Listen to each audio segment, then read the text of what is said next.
Untuk selanjutnya saya akan sedikit memaparkan studi kasus, yaitu terkait demo para pengemudi taksi yang juga diikuti oleh pengemudi dari brand Bluebird pada 2016, yaitu tepatnya pada bulan Maret. Jadi diawali oleh munculnya berbagai aplikasi ojek maupun taksi online seperti Gojek ya.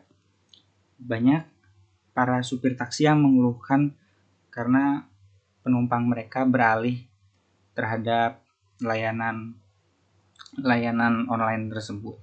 Nah, kemudian dengan situasi yang semakin panas dan penumpang yang semakin sepi, mereka melihat bahwa pemerintah kurang berpihak kepada mereka, dan akhirnya pada bulan Maret para himpunan pengemudi angkut darat ataupun PPAD menggelar demonstrasi besar-besaran. Nah, demonstrasi ini menyebabkan lumpuhnya lalu lintas hampir di seantero Jakarta.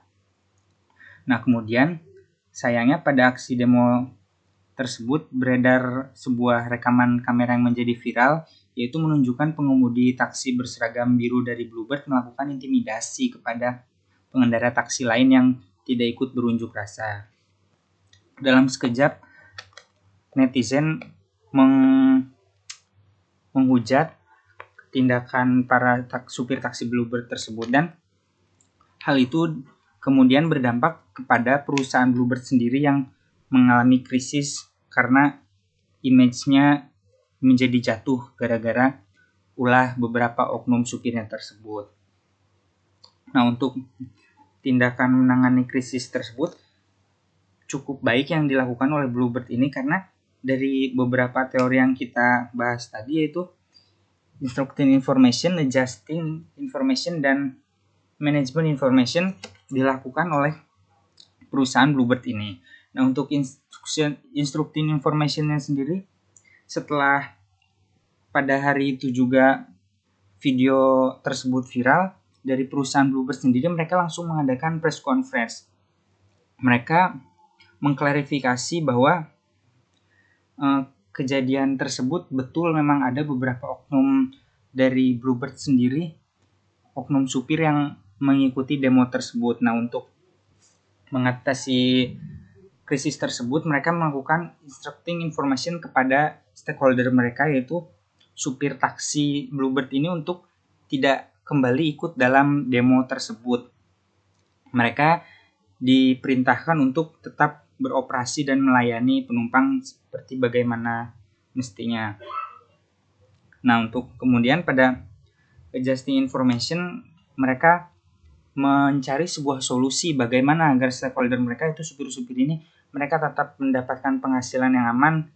Dengan solusinya yang dilakukan, yaitu yang pertama, mereka menggratiskan konsumen Bluebird untuk gratis dalam 1 hari di lingkungan Jabodetabek. Nah, hal itu kemudian membuat sedikit citra Bluebird ini kembali membaik, dan penumpang maupun konsumen Bluebird sangat memanfaatkan fasilitas gratis 1 hari tersebut. Nah, kemudian untuk manajemen informasinya sendiri, Bluebird melakukan value of reputation, yaitu dengan melakukan partnership dengan aplikasi Gojek sendiri. Jadi Bluebird berafiliasi dengan Gojek. Apabila ada konsumen yang menggunakan jasa Bluebird dan menggunakan atau melakukan pembayaran melalui GoPay, maka si konsumen tersebut akan mendapatkan cashback 30%.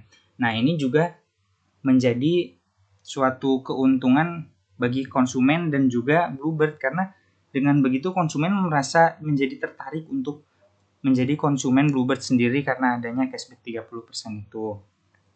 Nah, tidak hanya dari cashback GoPay tersebut, Bluebird juga akhirnya mengangkat atau menciptakan suatu posisi baru dalam jajaran direksinya, yaitu jabatan marketing direktur. Nah, dengan adanya marketing direktur ini, jadi bagian promosi dari Bluebird sendiri ini lebih tertata. Dia lebih mengurus juga tentang afiliasi dengan Gojek sebelumnya, dan ada keberlanjutan jangka panjang antara kerjasama Gojek dengan Bluebird. Nah, Bluebird tidak terhenti pada situasi maupun usaha itu saja. Untuk kemudian dia melakukan juga komunikasi simpatik seperti yang tadi dijelaskan pada teori adjusting information. Jadi untuk bukan berbela sungkawa. Jadi untuk menunjukkan rasa tanggung jawab maupun rasa belas kasihannya kepada masyarakat bahwa mereka merasa bersalah. Jadi Bluebird ini dia melakukan suatu tindakan dengan berpartisipasi pada Mandiri Jakarta Marathon di 2016 atau 17 ya, saya lupa. Nah, untuk selanjutnya juga Bluebird ini dia mengikuti atau berpartisipasi dalam acara Harbolnas atau Hari Belanja Online Nasional.